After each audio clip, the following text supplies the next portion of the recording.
नमस्कार मंडळी, शुभ सकाळ. माझ्या या मराठी ब्लॉगमध्ये तुमचं पुन्हा नव्याने स्वागत आहे. चला आता सकाळचे वाजले 7. ही दिवसाची सुरुवात माझी किचनपासून होते. तर चला आता आपण पालकची भाजी कशी करायची ती बघूया. मी आता पालक स्वच्छ धुवून घेतला. आता तो कट करून घेऊ.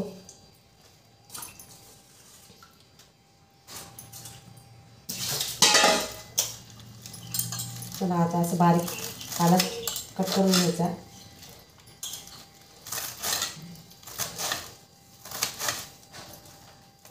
चिरून घेतला.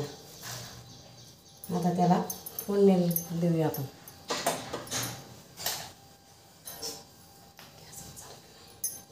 फोडणी करूया.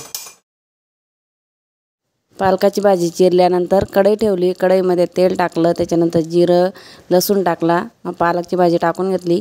डाळ टाकली, त्याच्यात थोडी करपून घेतली. त्याच्यानंतर तिखट, हळद, मीठ, जिरं आणि शेंगदाण्याचं कूट टाकून त्याच्यात थोडंसं पाणी टाकून शिजून घेतली. सुकी भाजी बनवली ती. पालकाची भाजी थोडी शिजायला. आता आपण सर्वप्रथम कडधान्य आपलं हिवाळ्यासाठी चांगलं असं शरीरासाठी.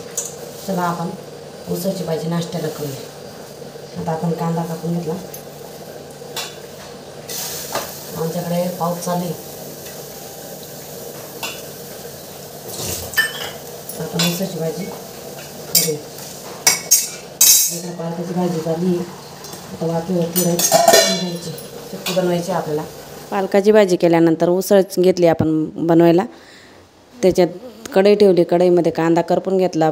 तेल टाकलं, जिरं टाकलं, कढीपत्ता टाकला, टमाटर टाकला आहे आणि तिखट टाकलं, मोहरी, जिरं, हळद त्याची फोडणी दिली.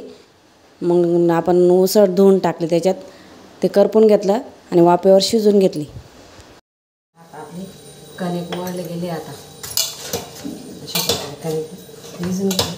आता आपण पोळ्या करून घेऊ. आता आपली भाजी झाली. उसळची भाजी टाकली. पालकाची भाजी झाली. चला आपण पोळ्या करून घेऊ. पोळ्या आपल्या अशा प्रकारे पोळ्या झालेल्या आहेत. आता पालकाची भाजी पण झाली. सुकी भाजी बघा, अशी भाजी केली पालकाची डब्याला आणि उसळ बनवलेली नाश्त्याला. चला आता सकाळचे सगळे माझे कामं झालेले आहेत. आता इथेच एंडिंग करते व्हिडिओची. आता भेटूया आपण पुढच्या ब्लॉगला.